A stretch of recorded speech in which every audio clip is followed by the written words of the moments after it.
I came home for Thanksgiving. The house was empty, except for my husband's stepfather in a rocking chair. A note said, "Gone on a cruise with my ex. You'll stay home and take care of stepdad, he needs you." The stepfather opened one eye and said, "Shall we begin?" I nodded. 4 days later, my husband was begging. The note trembled in my fingers as the blood drained from my face. Gone on a Caribbean cruise with Hannah. Mom decided to come too since she needed a break. You'll stay home and take care of Victor, he needs you. Back Monday. Brady. I read it twice, certain there must be some mistake. The paper fluttered to the kitchen counter as my hand went numb. He's not coming back until Monday, is he? The raspy voice behind me made me jump. I turned to see Victor watching me from the doorway, leaning heavily on his cane but with eyes far too alert for the decrepit old man Brady had described. "No," I managed, my voice barely audible. "No one is. They've all gone on a cruise." Victor nodded slowly as if he'd expected this exact scenario. "Left you with the dirty work, didn't they?" Classic Brady move. I had arrived at the Mitchell family home just 30 minutes earlier, my car packed with gifts and ingredients for Thanksgiving dinner. The silent house should have been my first clue. No delicious aromas of roasting turkey, no football game blaring from the living room television, no cheerful greetings. Instead, I found only an unheated house and Brady's stepfather sitting alone in a rocking chair, looking at me with those uncomfortably perceptive blue eyes. "I don't understand," I said, sinking into a kitchen chair. "We've been planning this Thanksgiving dinner for months. His mother was supposed to host. Everyone was coming." I pulled out my phone and tried Brady's number again. Straight to voicemail, just like the previous 3 attempts. Victor shuffled to the refrigerator and pulled out a pitcher of water. "Been like this all week. Quiet as a tomb." They left Tuesday morning. He poured himself a glass with slightly shaking hands. "Didn't even stock the fridge properly. Hope you brought groceries." I hadn't. I'd brought cranberries, sweet potatoes, and my special apple pie ingredients. Contributions to what was supposed to be a family feast, not provisions for an abandoned holiday. My phone pinged with a notification. With a surge of hope thinking it might be Brady, I quickly checked it. Instead, it was an Instagram alert.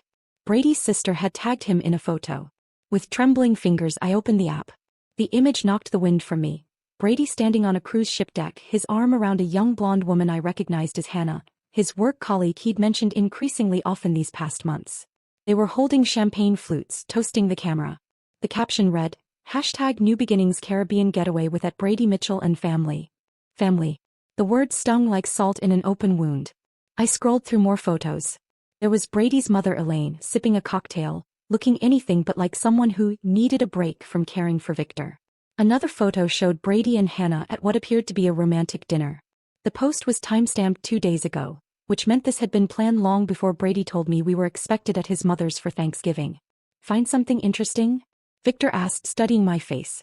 I turned the phone screen toward him. "They're on a cruise with Hannah from his office.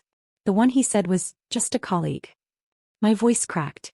"They've been planning this while I was buying gifts and taking time off work for what I thought was a family Thanksgiving." Victor nodded grimly. "Hannah's been in the picture at least 3 months. She's called here asking for Brady several times." Pretty voice, terrible laugh. I stared at him. "You knew." "I know a lot of things they don't think I notice." He tapped his temple with a gnarled finger. "Mine's still sharp, despite what Brady tells everyone." My thoughts raced to our bank account. With shaking hands, I opened our banking app. 3 days ago, $5,200 withdrawal. Almost our entire savings. Money we'd been putting aside for a down payment on a house. The house Brady had promised we'd start looking for after the holidays. "He took our savings," I whispered, showing Victor the screen. "All of it." Victor wasn't surprised. "They've been doing the same to me for years. Taking a little here, a little there. For your care, Victor, they say." Meanwhile, the heat's turned down to save money, my medications are sometimes delayed, and Elaine buys herself another designer purse. I felt sick. This wasn't just about a ruined Thanksgiving or even the betrayal of an affair. This was calculated abandonment. Of me, of Victor, of responsibilities and promises. My phone rang. My best friend Leah calling to wish me happy Thanksgiving. I silenced it, unable to explain this humiliation just yet. "There's leftover soup," Victor offered. "Not much of a Thanksgiving feast, but it'll do." I looked around the kitchen. Dirty dishes in the sink, empty takeout containers on the counter. They hadn't even cleaned up before leaving. Something hardened inside me. "No," I said firmly. "We deserve better than leftover soup." I grabbed my coat and purse. "I'm going to the grocery store." They might still have some turkey breasts and potatoes. We're having a proper meal today. Victor looked surprised then pleased. Haven't had a home-cooked meal in months. Brady always brings fast food when he bothers to come by. At the grocery store, my mind whirled with questions and emotions. How long had Brady been planning to leave me? Was our entire 5-year marriage just a convenient arrangement he could discard when something better came along? I mechanically selected a small turkey breast, potatoes, and some vegetables, barely registering the other last-minute shoppers around me. When I returned, Victor had managed to clear the kitchen counter and was sitting at the table with a stack of papers. "What's all this?" I asked, setting down the groceries. "Evidence," he replied, his blue eyes suddenly steely. "Bank statements, medical records, documented neglect. I've been keeping track for months." He pushed a folder toward me. "Brady and Elaine think I'm just a burden waiting to die. They don't know I've been watching them strip my accounts while providing minimum care." I glanced at the papers. Detailed notes, account statements showing suspicious transfers, copies of medical recommendations that had been ignored. "Why are you showing me this?" I asked, unsettled by his methodical documentation. Victor leaned forward, suddenly looking less frail. "Because you've been wrong too, Jade. And because I don't have much time left." He tapped a medical report. "Terminal cancer. 3 months at most." I sat down heavily across from him. "I'm so sorry, Victor." He waved away my sympathy. "Don't be sorry. Be smart." He looked at me with unexpected intensity. "They think they've left you with a burden, but they've actually given us an opportunity." "An opportunity for what?" Victor's thin lips curved into a smile that transformed his face. "For justice." He reached for an envelope and slid it across the table. "Inside is my real will and trust documents. Not the one Brady and Elaine think exists." I didn't touch the envelope. "Victor, I don't understand." He leaned back in his chair and studied me. After a moment, he simply said, "Shall we begin?"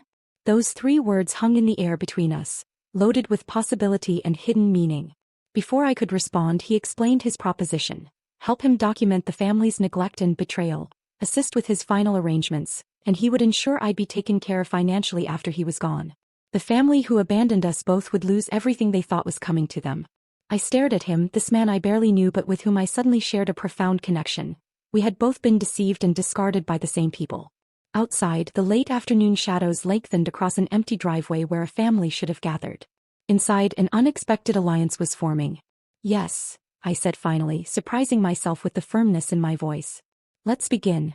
After our agreement, Victor sank back in his chair, exhaustion evident in the slump of his shoulders. The excitement of our newfound alliance had temporarily energized him, but now the fatigue returned to his face.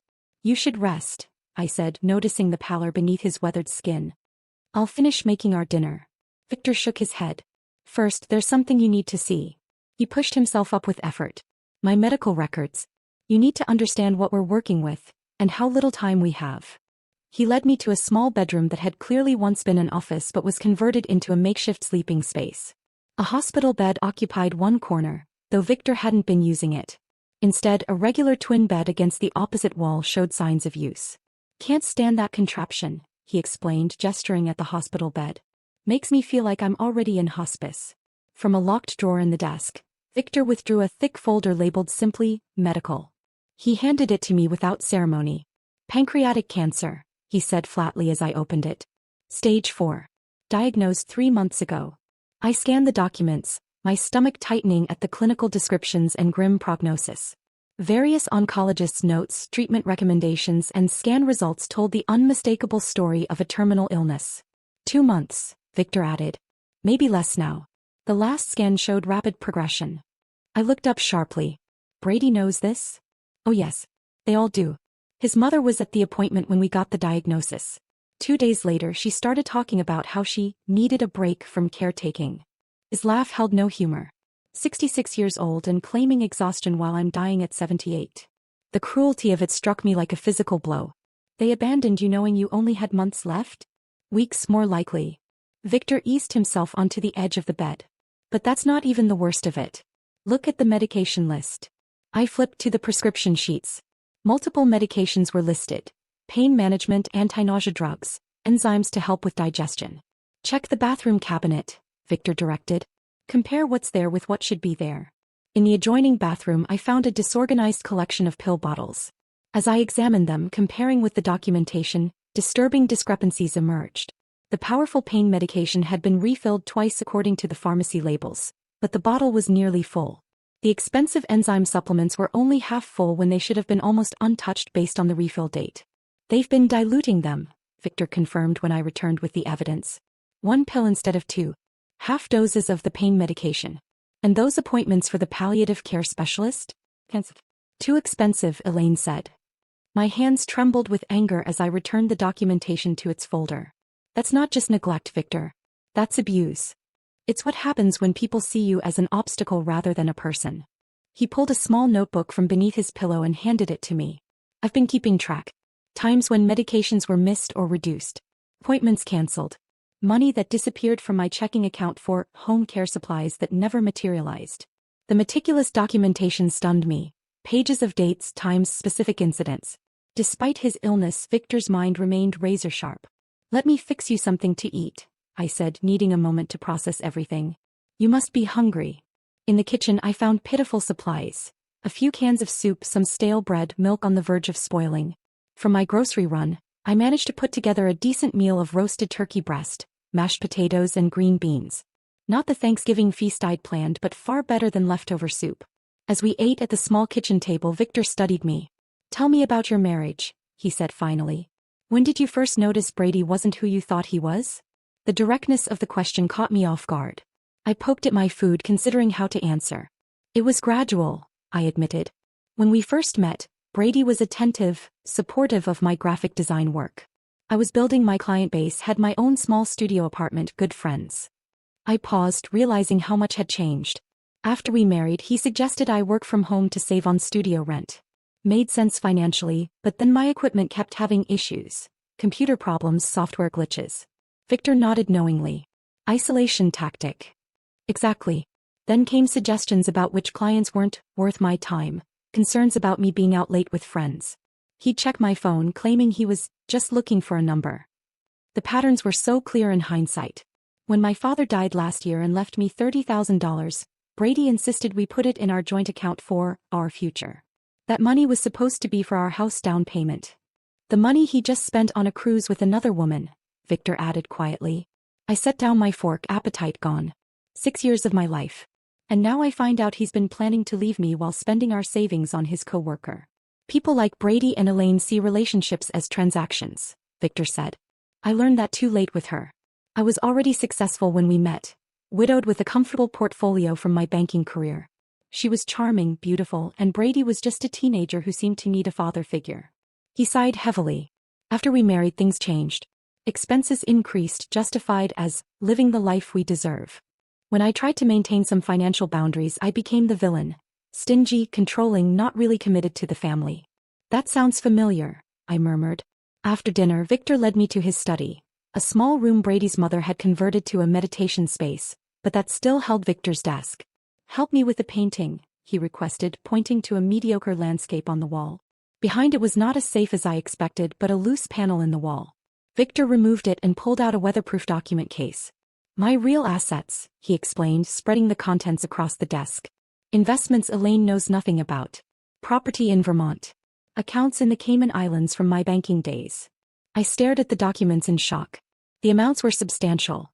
Well over $3 million in assets entirely separate from what the family could access. Brady and his mother have been siphoning from my known accounts for years, Victor explained. But this they can't touch. I made sure of it. He pointed to a property deed. This house. It's not in my name or Elaine's. It's owned by one of my holding companies. They think they're inheriting it. They're not. Does Brady know any of this? I asked, stunned by the extent of Victor's hidden wealth. Not a cent. Even my attorney doesn't know the full picture. Only my financial advisor in Boston, and he's been sworn to secrecy. Victor's eyes held a fierce determination I hadn't seen before. I always knew Brady's true character. He's just like his mother, charming to your face while reaching for your wallet. I just never thought he would do the same to his wife. The next morning brought another development. A discreet visit from Patricia Winters, Victor's attorney. A stern woman in her 60s with impeccable silver hair and penetrating green eyes. She arrived carrying a briefcase full of legal documents. So you're the abandoned daughter-in-law, she said, assessing me with a frank gaze. Victor called me last night. Said you were an unexpected ally. Over coffee, Patricia laid out what Victor had been working on legally. documenting the neglect, changing his will, and creating financial structures that would be ironclad against challenges. We need to finalize several documents, Patricia explained. Transfers that need witnessing, medical powers of attorney, final amendments to the will. I offered to help organize the evidence Victor had collected. My graphic design background made me good with digital organization and documentation. Perfect, Patricia nodded approvingly. We'll need everything properly cataloged for when they inevitably contest the will. That evening, after Patricia left with the signed documents, Victor and I sat in the living room with a photo album he'd pulled from a bookshelf. Look at this, he said, pointing to a photo of Brady as a teenager. His mother behind him always whispering in his ear. He turned the page. Here's Brady's father before the divorce. Notice how miserable he looks. Elaine did to him what Brady's doing to you. Page after page revealed patterns I recognized from my own marriage. Subtle control, financial manipulation, the caring facade that dropped when money was involved. It's like seeing my own life from the outside, I whispered. Victor nodded, understanding in his tired eyes. That's why we need to stop them now. Before they do this to someone else. In that moment, our alliance solidified into something deeper than convenience or mutual benefit. We were two people who had been betrayed by the same family, now united in seeking justice. We're not just getting revenge, Victor said, closing the album gently. We're making things right. I reached over and squeezed his thin hand. Yes. For both of us. The next morning I woke with renewed purpose. Victor and I had stayed up late strategizing, and now it was time to put our plan into action. After checking on Victor, who was having a relatively good day despite his condition, I made a quick breakfast and laid out our priorities. First, I said, pouring him a cup of tea, we need to establish the narrative of your rapid decline. Victor nodded. Patricia mentioned her brother owns a medical supply company. He might be willing to help discreetly. One phone call later and Patricia's brother James was on board. By noon he arrived in an unmarked van with everything we needed. An oxygen tank, non-functioning but visually convincing, for stands, monitors with detachable leads, and even a collection of empty medication vials with realistic-looking labels. Medical theater. James called it with a wink as he helped us transform Victor's bedroom into what looked like an intensive home care setup. Used to stage medical dramas sometimes. Never thought I'd be using my props for real-life drama. With Victor's direction, I arranged the equipment for maximum visual impact. The oxygen tank prominently displayed, for stand positioned by the bed, various monitoring devices arranged on the bedside table. I made the bed with hospital-grade sheets Patricia had also provided, completing the illusion of serious medical intervention. Now for the photographic evidence, I said, taking out my phone. Victor settled into bed, coaching me on how to make him appear worse than he was. Shadows, he instructed. Lighting from above will deepen the hollows of my face. He removed his glasses, making his eyes appear sunken, and mussed his thin hair. With minimal theatrical makeup skills from my college days, I accentuated the pallor already present in his complexion. The transformation was startling. In the photos, Victor looked like he was actively dying. Far worse than his actual condition, though that was serious enough. Tao Yu, Victor directed. You need to look exhausted, overwhelmed. I removed my makeup, tousled my hair, and put on an oversized sweater that made me appear smaller, more vulnerable. Victor took several photos of me seemingly asleep in the uncomfortable chair beside his bed, others of me preparing medications with a worried expression. Perfect, he said, reviewing the images. Who's our target for these? Brady's sister Melissa, I replied. According to your phone, she's the only one who's texted to check on you since they left. I crafted a carefully worded message to accompany the photos. Victor had a difficult night. Fever spiked to 102. Managing pain as best I can. We'll keep you updated. Direct, clinical, but with an undertone of concern that would trigger either guilt or at least interest. Melissa replied within minutes. Oh no. Poor Uncle Victor. Keep me posted. Hook set, Victor murmured when I showed him the response. Next came my most difficult performance yet. I called Brady's phone, knowing he wouldn't answer but that his voicemail would record my message. Victor activated the recording app on his phone to preserve my side of the conversation. Brady, it's me again, I said, injecting controlled panic into my voice. Victor's condition is deteriorating faster than expected. The hospice nurse is concerned about his breathing. Please call me back as soon as you can. I paused, then added with just the right tremor, I really need your support right now. I made similar calls every few hours, each message increasingly urgent, each carefully recorded. Between calls, I created a detailed medical log with fictional but realistic episodes. Temperature spikes, pain breakthrough, respiratory difficulties. I backdated some entries to create a consistent narrative of decline beginning before they even left on their cruise. You should have been an actress, Victor commented as I showed him the log. I prefer to think of it as creative nonfiction, I replied with a grim smile. Every good story needs documentation. Around 4 that afternoon, our planning was interrupted by a knock at the door. I opened it to find an elderly woman holding a covered casserole dish. I'm Edith Peterson from next door, she announced. Thought you might need some dinner. Looking after Victor is a full-time job, I imagine. I invited her in, grateful for both the food and the unexpected opportunity she presented. Over coffee, Mrs. Peterson revealed herself as a potential goldmine of information and support. Been watching that family for years, she confided, lowering her voice as though Victor might overhear from his bedroom, though he was actually resting. The way they treat that poor man. Your husband is no better than his mother, if you don't mind my saying so. I don't mind at all, I assured her. I'm discovering exactly what kind of family I married into. Mrs. Peterson patted my hand. Victor was so good to that boy, you know. Paid for his college, bought him his first car. And how does Brady repay him? By taking off on vacation while his stepfather is dying. I let my genuine anger and hurt show.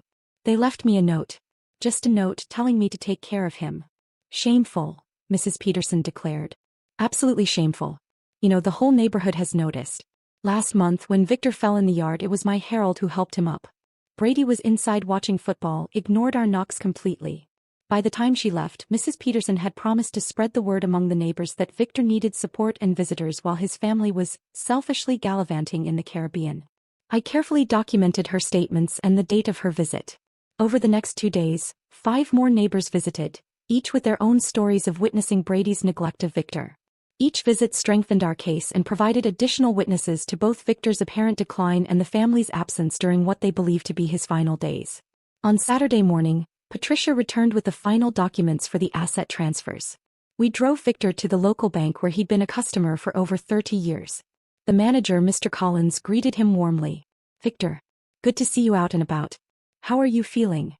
Getting my affairs in order, Richard, Victor replied, his voice deliberately weaker than usual.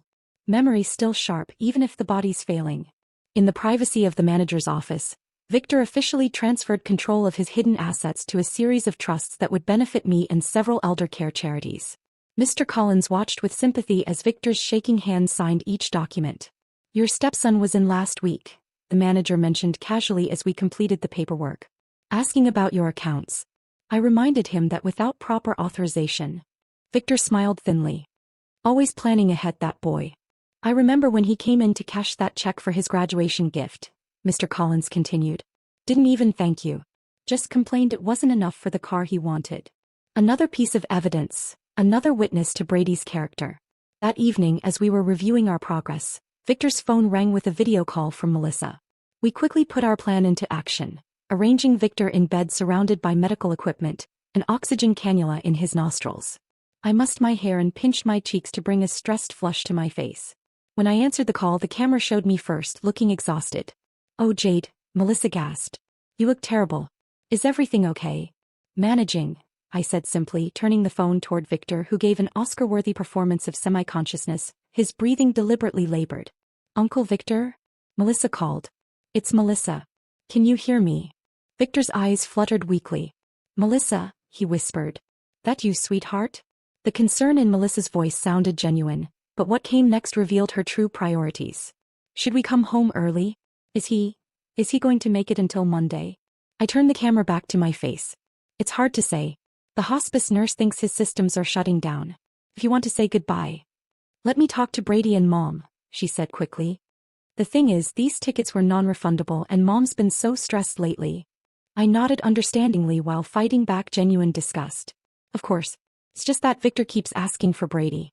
In his more lucid moments. I'll tell him to call, Melissa promised. As soon as they get back from their shore excursion. After ending the call, Victor sat up and removed the oxygen cannula. Did you record that? I held up my other phone, which had captured the entire conversation. Every word. Victor's smile was satisfied but tinged with genuine sadness. My family weighing their cruise tickets against saying goodbye to me. I knew it would happen exactly like this. I sat on the edge of his bed, suddenly emotional. I'm sorry, Victor. He shook his head. Don't be. Their true colors needed to be revealed. He reached for my hand. You know what the strangest part is? These past few days with you, with someone who actually cares, have been better than months with them. We sat in companionable silence, contemplating what we had set in motion and the final steps yet to come. Our counterattack was fully underway, the trap nearly set.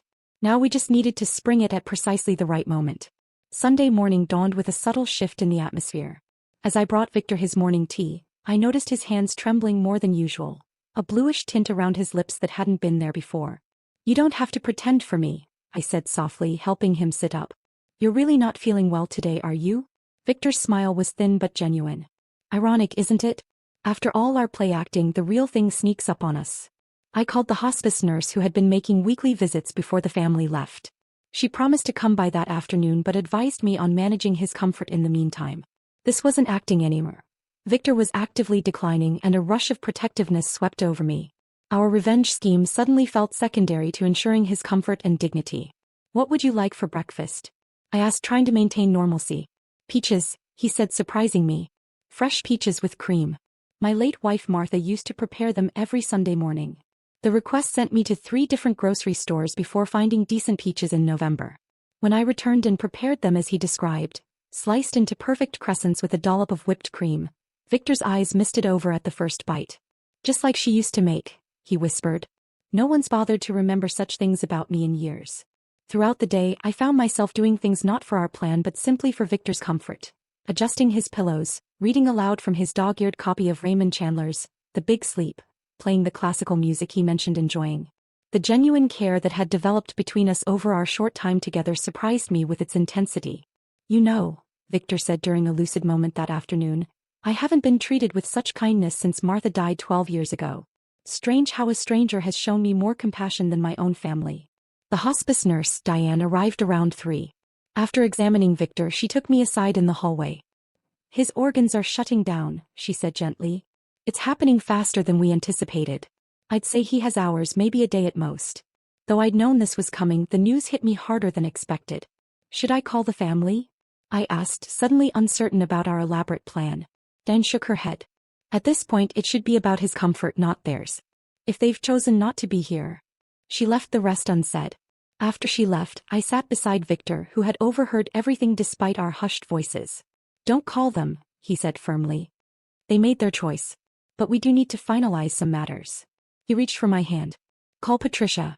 Tell her it's time for the final steps. Patricia arrived within the hour, bringing a notary named Thomas with her. Victor was remarkably alert as they entered, as if summoning his remaining strength for this last important task. Are you sure you're up to this? Patricia asked, concerned by his appearance. More certain than ever, Victor replied. Death has a way of clarifying priorities. They finalized the last paperwork.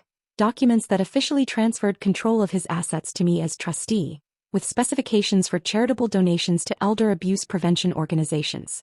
The new will explicitly mentioned Brady's abandonment as the reason for his disinheritance. Now for the letter, Victor said after signing the last document. Patricia set up her tablet to record as Victor dictated a message to be read to the family after his death. What emerged wasn't the angry condemnation I might have expected, but something far more powerful. Our expression of profound disappointment and the deep pain of being treated as a burden rather than a father. To my family, he began, his voice gaining strength with each word. By the time you read this, I will be gone. Not that my presence or absence seemed to matter much to you in recent years. He detailed specific instances of neglect without accusation, simply stating facts. Holidays spent alone while they vacationed, medical appointments cancelled for convenience, overheard comments about waiting for the old man to die. I don't write this from anger, he continued, but from a place of clarity that comes when one faces the end. The greatest pain in life is not illness or even death, but the realization that those you loved saw you only as an obligation, a task to be managed, an inconvenience to be tolerated. By the time he finished, even Thomas the notary, a professional who must have witnessed countless wills and final messages, was discreetly wiping his eyes.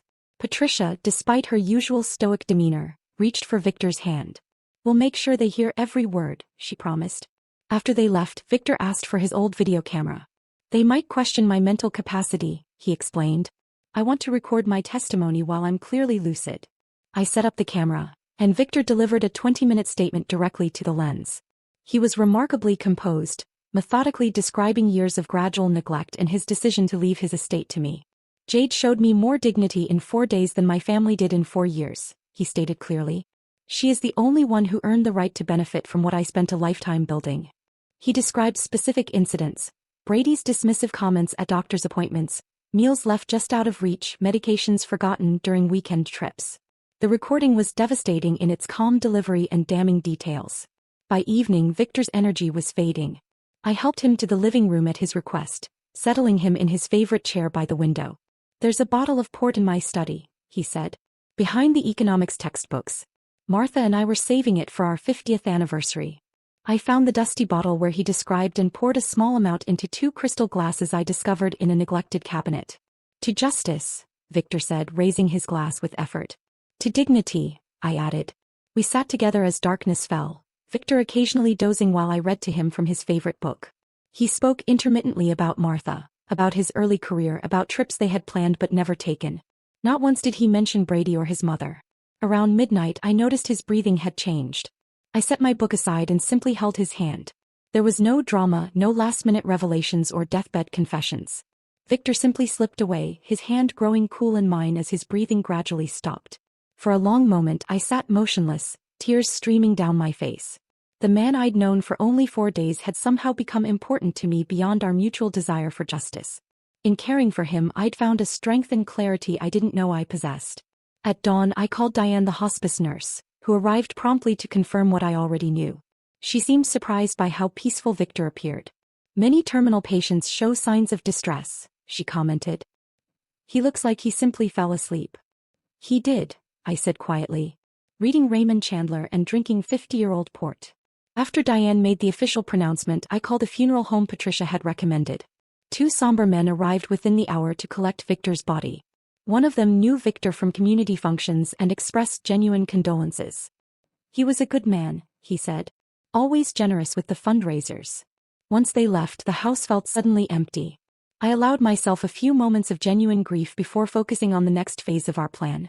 Brady and his family would be returning the following day, expecting to find a dying man they could comfort in his final hours, thereby easing any guilt about their abandonment. Instead, they would find me, and the consequences of their actions. I placed Victor's letter in a cream-colored envelope and propped it against the family photo on the mantelpiece.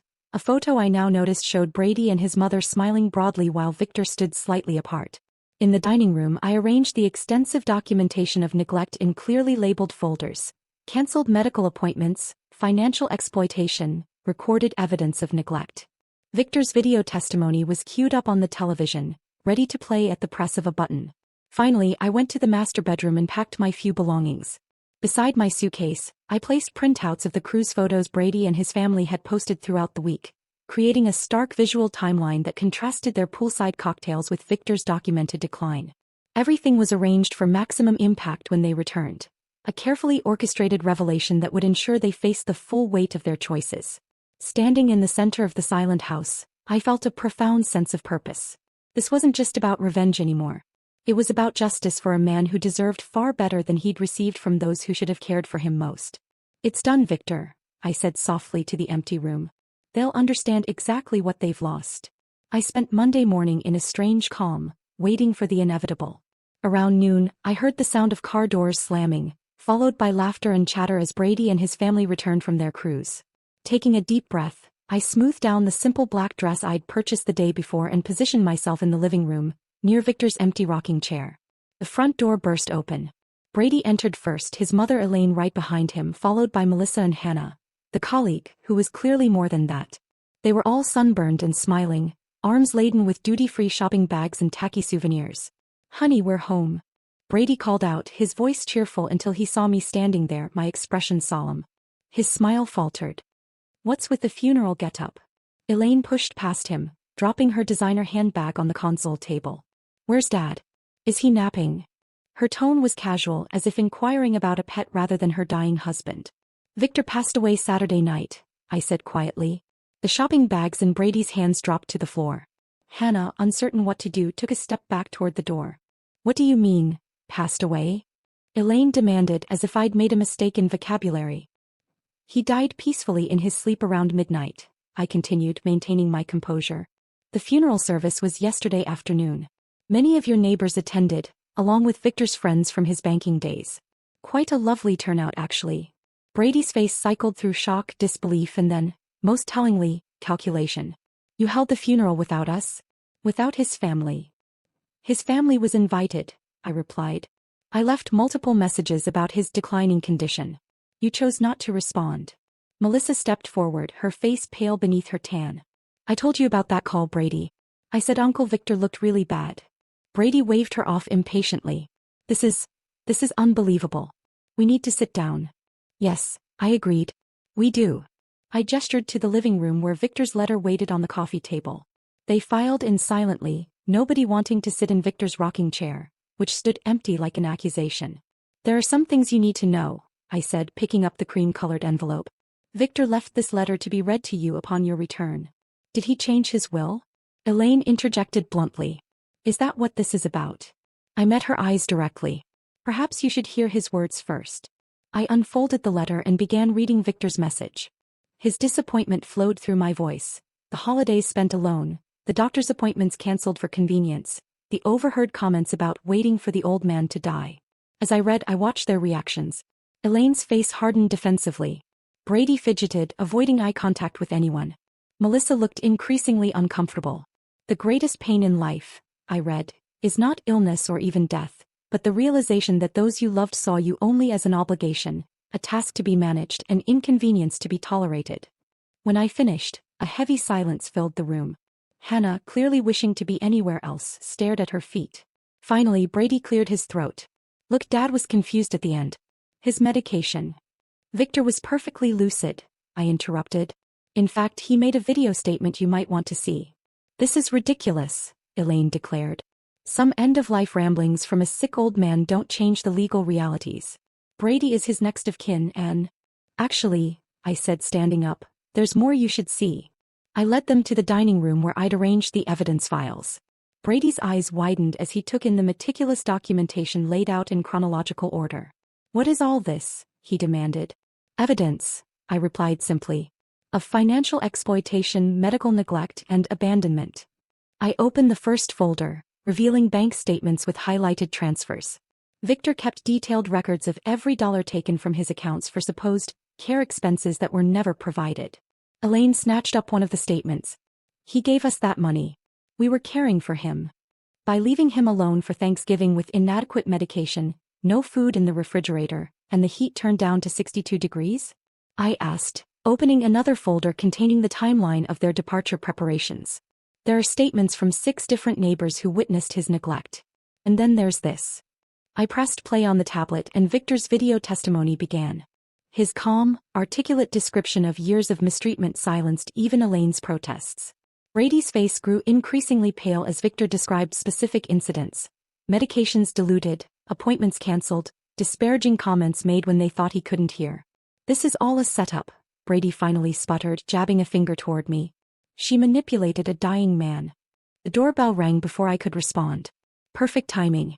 Patricia stood on the doorstep, Notary Thomas beside her. Am I interrupting? She asked with professional coolness. Not at all, I replied. The family has just returned and was reviewing Victor's final message. Excellent.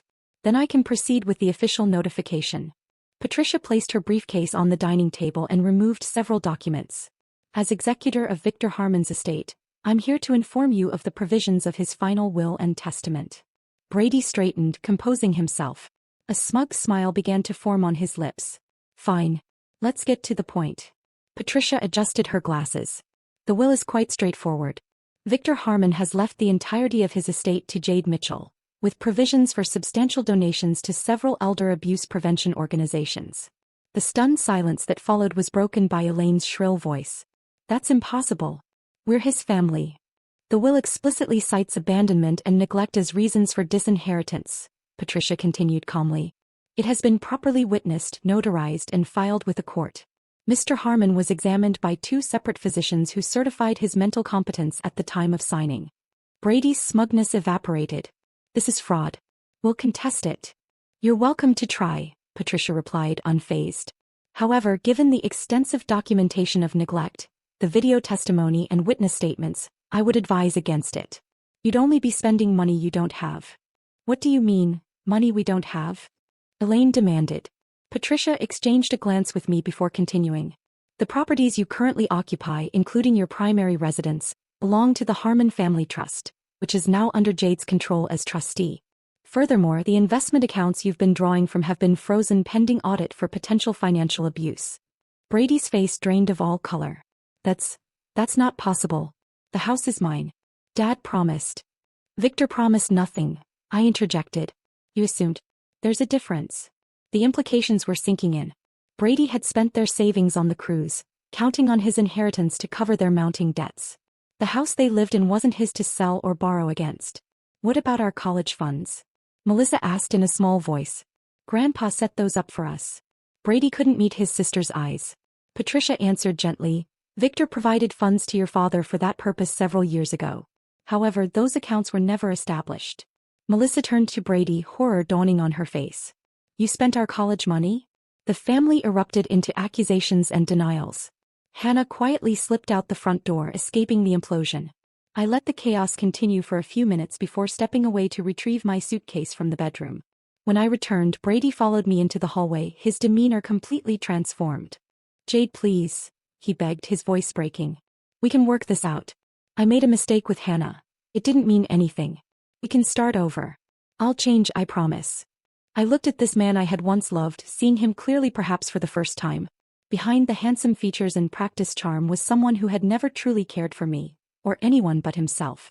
Calmly, I removed my wedding ring and placed it in his palm, followed by the keys to our apartment. You left him to die, I said quietly. Now you get nothing, including me. I walked toward the door, suitcase in hand. Brady's pleas turned to threats as he followed me. You won't get away with this. I'll fight it in court. You manipulated a sick old man. At the doorway, I turned back briefly. Everything was done legally. You taught me one valuable lesson in our marriage, Brady. Always keep receipts. I stepped outside into the bright November sunshine. Behind me, I could hear Brady's continued protests and Elaine's angry voice demanding Patricia explain how this could happen. But those voices were already fading, becoming part of a past I was leaving behind. Patricia had arranged for a room at a quiet hotel while I figured out my next steps. As I placed my suitcase in the trunk of my car, Mrs. Peterson appeared on her porch across the street. She gave me a knowing nod and a small wave. I waved back, feeling a surprising lightness despite the emotional weight of the past few days. Victor's final gift wasn't just financial security, though that would certainly help me rebuild my life.